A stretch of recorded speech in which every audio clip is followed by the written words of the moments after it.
انا بنحب كرة القدم، لعبة من أول الرياضات اللي اتلعبت في التاريخ. الاتحاد الدولي تأسس سنة 1848، يعني من حوالي 200 سنة. في خلال الوقت ده حصل قصص غريبة جدا في تاريخ كرة القدم. هحكي لكم عن 3 من أغرب القصص اللي حصلت في تاريخ كرة القدم. أول واحد عندنا هو كارلوس إنريكي رابوسو، المعروف بكارلوس كايزر. كايزر اتولد سنة 1963 وكان حلمه إن هو يكون لعيب كورة زيه زي أي حد من أبنائه. بس كان عنده مشكلة واحدة، إن هو فعلا ما بيعرفش يلعب كورة. انضم الأكاديميات فلامينجو وبوتافيجو وفشل في الاثنين. بعد كده سافر المكسيك وانضم لأكاديمية بويرتو وبرضه فشل فيها وما قدرش يلعب في الفريق الأول. ترجع تاني كارلوس إنريكي للبرازيل، بس يقول لهم إن هو كان مكسر الدنيا في المكسيك وكان نجم الفريق هناك. كارلوس إنريكي لأن هو عارف إمكانياته وعارف إن هو مش لعيب كورة كويس، فكان أول ما بيوصل للفريق كان بيدعي الإصابة ويفضل الموسم كله على هذا. والأجهزة الطبية في الوقت ده ما كانتش بالقوة الكافية إن هي تقدر تكشفه، ويتنقل من نادي لتاني لتالت ويعمل نفس الحركات ويدعي الإصابة، وموسم ورا موسم ويجدد عقوده مع الأندية ويروح لأندية تانية ويفضل يدعي الإصابة برضه ويقعد برضه بنفس الطريقة. سنة 1984 في هدية تجيله من السماء، فريق أرجنتيني اسمه اندبنديانتي ياخد بطولة كوبا ليبرتادوريس، وكان الفريق عنده لعيب اسمه كارلوس إنريكي برضه. كارلوس إنريكي كان عنده علاقات كويسه قوي مع الصحفيين، فكان بيستغل الصحفيين دول في ان هم يذيعوا ان هو ده كارلوس إنريكي اللي خد بطوله كوبا ليبرتادوريس. مش كده بس، لا ده كان هداف البطوله ونجمها.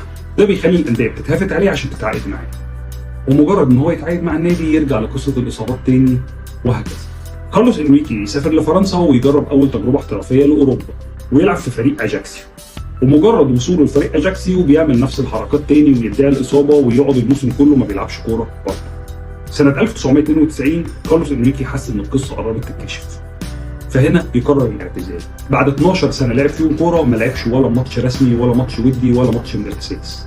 من ضمن الحركات اللي كان بيعملها كارلوس إنريكي برضه إن هو كان بيتكلم إنجليزي في بلد كلها بتتكلم برتغالي، فكان أوقات كتيرة جدا بيضحك على الأندية بإن هو بيعمل إن في وكلاء الأندية تانية بيكلموه عشان يتعاقد معاه، فده كان بيخلي الأندية تتسرع في إن هي تتعاقد معاه أو تجدد عقده تاني.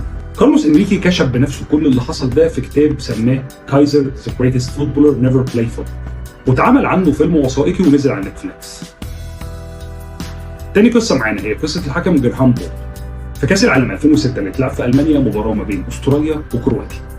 في الدقيقة 61 اللاعب سيمونيتشي دخل تدخل عنيف وياخد أول كارت أصفر. في الدقيقة 90 نفس اللاعب بيتدخل تدخل عنيف تاني وبياخد كارت اصفر تاني، وكان الطبيعي ان بعد الكارت الاصفر التاني الحكم يطلع كارت احمر ويطرد، بس ده ما حصلش. اللي حصل ان الحكم تقريبا نسي ان هو اداله كارت اصفر قبل كده، فطلع له الكارت الاصفر التاني ومشي، واللاعب كمل المباراة عادي جدا، ما فيش اي حاجة حصلت. بعديها ب3 دقايق تدخل عنيف تاني من سيمونيتش وياخد الكارت الاصفر التالت، بس المرة دي الحكم ياخد باله ويديله الكارت الاحمر.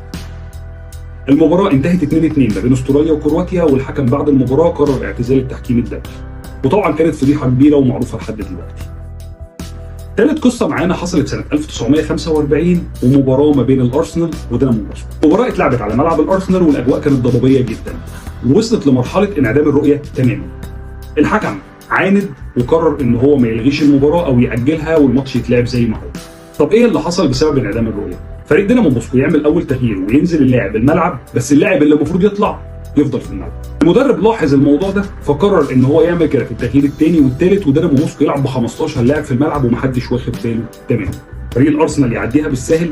لا، الحكم يطرد لاعب من فريق الارسنال، يا دوبك الراجل يطلع من الملعب يلف ويرجع تاني ويكمل الماتش. دي واحده من اغرب الماتشات في التاريخ. المباراه دي تنتهي بفوز دينامو موسكو 4-3 على فريق الارسنال. لو عجبتكم الحكايه اكتبوا لنا في الكومنتات، واستنونا الفيديو الجاي عشان نكمل القصه دي. سلام.